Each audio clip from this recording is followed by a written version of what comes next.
சென்னையில் கடந்த சில தினங்களுக்கு முன் தெற்கு அந்தமான் பகுதியில் உருவான காற்றழுத்த தாழ்வு பகுதி காற்றழுத்த தாழ்வு மண்டலமாக மாறியது. அது மேலும் வலுப்பெற்று புயலாகியது. இதற்கு வர்தா என பெயரிடப்பட்டுள்ளது. தொடர்ந்து வர்தா புயல் அதி தீவிர புயலாக வலுப்பெற்று ஆந்திர மாநிலம் நெல்லூர் மசூலிப்பட்டினம் இடையில் கரையை கடக்கும் என அறிவிக்கப்பட்டுள்ளது. இதனிடையே ஞாயிறன்று சென்னையில் செய்தியாளர்களிடம் பேசிய வானிலை ஆய்வு மைய இயக்குனர் பாலச்சந்தர், வங்கக்கடலில் உருவான வர்தா புயல் தீவிர புயலாக மாறியுள்ளது.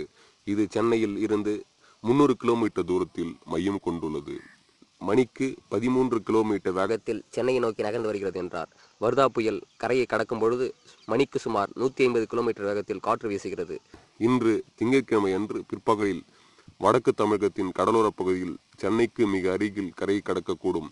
அப்பொழுது மணிக்கு 60 முதல் 80 கிலோமீட்டர் வேகத்தில் காற்று வீசக்கூடும். இதன் காரணமாக ஞாயிற்றுக்கிழமை மாலை தொடங்கி வட தமிழகம் மற்றும் தெற்கு ஆந்திர பகுதிகளில் மழை பெய்யக்கூடும் என எச்சரிக்கை விடுத்துள்ளனர். படிப்படியாக இந்த மழையின் அளவு அதிகரித்து திங்கட்கிழமை காலை முதல் அடுத்த நாள் காலை வரை சென்னையில், காஞ்சிபுரம், திருவள்ளூர் ஆகிய மாவட்டங்களில் கனம் மற்றும் அதிக மழை பெய்யக்கூடும்.